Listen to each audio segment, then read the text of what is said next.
Ito na ang pinakahihintay ng lahat.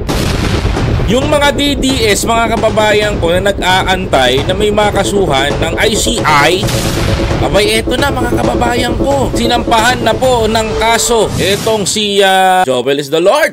Senator Joel Villanueva, Senator Jinggoy Estrada, at dating kongresista na si Mitch Kahayon ng 2nd District ng Caloocan sa kaso ng di maanumalyang flood control issue na mismo ang mga dating mga testigo, mga kababayan ko, ay itong mga dating mga city engineer at contractor, mga kababayan ko. Aba, kung ikaw ay handang-handa na, mga kababayan ko, pag-usapan natin to. Yung hindi mo maririnig sa media, dito mo maririnig sa amin yan. Kaya pag-usapan na natin ito. Ay, nako. Inirekomenda ng kasuhan sina Senador Jinggoy Estrada. Nako. Senador Joel Villanueva, dating Congressman Zaldico, at 3 pang sangkot sa mga flood control project.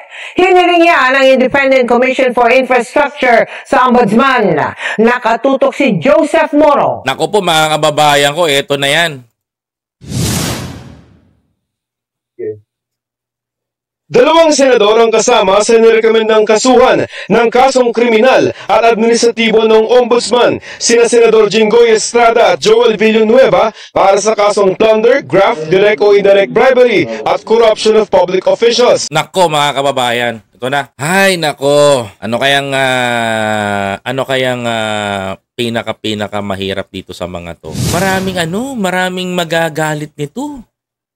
Diyos ko mga kababayan. Eto na naman si Joel. Eto na naman si Jinggoy. Ito si Jinggoy, pangalawang beses. Alam mo, nagtataka ako, no? Naaalala niyo yung, hindi pa nga tapos yung kaso niya, may panibagong kaso na naman, mga kababayan. Hindi na normal to. Ayan na. Totoo lang, hindi na normal to, mga kababayan ko. Kasi nakakapagtaka na eh. Hindi, seryoso. Nakakapagtaka na, mga kababayan ko. This is the second time of Senator Jinggoy Estrada na masangkot sa plunder cases, mga kababayan ko. Yung una, PDAP. Yes, PDAP. Yung kay Janet Lim Napoles. Ngayon naman, flood control, mga kababayan ko. Kung may flood control, may Janet Lim Napoles, ano susunod nito, mga kababayan ko? Pero in fairness, mga kababayan, consisting po siya, mga kababayan.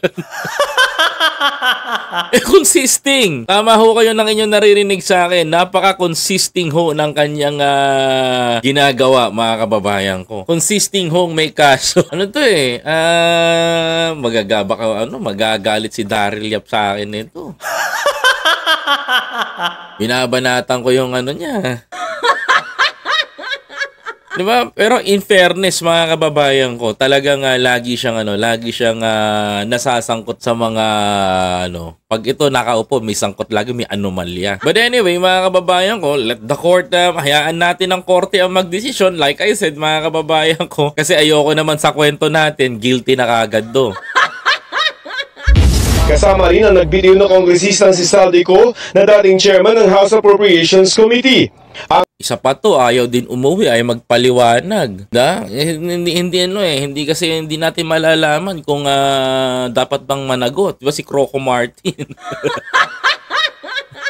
Ang aligasyon ng Independent Commission for Infrastructure o ICI, nakipagsabwatan sila sa grupo ni dating DPWH Engineer Henry Alcantara para magbulsa ng pera galing sa national budget gamit ang mga infrastructure projects kasabwat ang mga kontraktor. Alam mo, ito si Jinggoy at si Joel, mga kababayan ko, ang pinakamahigpit nilang kalaban dito, mga kapatid. Alam nyo kung sino? Ito ang pinakamahigpit na kalaban ni Jesus is the Lord. Tapos ni Jinggoy. Kasi mga kababayan ko, imagine, naglalaglag ng tao. Kumbaga, inunguso niya kung sino-sinong mga senador. Mabigat to, mga kababayan ko. Kasi siya yung city engineer eh. Malabo niyang baliktarin ang statement sa mga susunod na taon, mga kapatid. Malabo. Alam niyo kung bakit, mga kababayan ko? Bakit ko sinabi napakalabo? Siya ang nakakaalam eh. O, pag bumaha sa Bulacan, alam niya kung sino may kasalanan, mga kababayan. And hindi makakapag-deny sa kanya. Lahat ng may kasalanan patungkol sa sa flood control. Kaya alam kong alam kong matatas itong si Alcantara. Kasi mayroon kahit yung mga sinabi ni Bryce, kasi may ebidensya. Malakas mga kababayan ko. Project gamit ang mga infrastructure projects kasabwat ang mga kontraktor. No one will be spared in this fight against corruption. Politicians and government officials will be investigated and charged by credible evidence. Those found responsible will face the consequences and held accountable under the rule of law. O, tama lang yan, ICI. Yan ang maging trabaho ng Independent Commission for Infrastructure. Alam nyo kung bakit? Yan ang hinahanap sa'yo ng tao Kasi kung antayin pa natin, mga kababayan ko, yung ako sa totoo lang buti pa si ICI medyo mabilis-bilis magkaso Pero natatagalan ako kay Vince Dizon.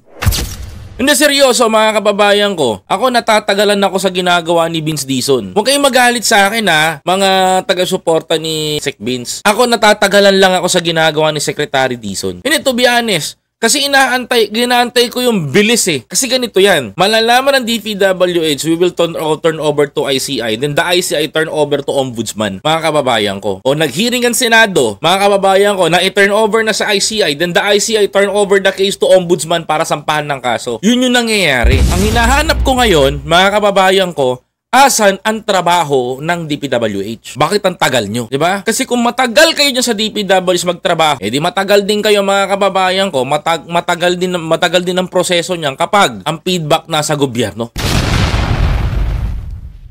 Sana sana Secretary Vince medyo bilis-bilisan natin yung trabaho. Kasi bilis-bilisan natin yung pagpa-file, pagsasampa, paghabol sa mga ganito, no?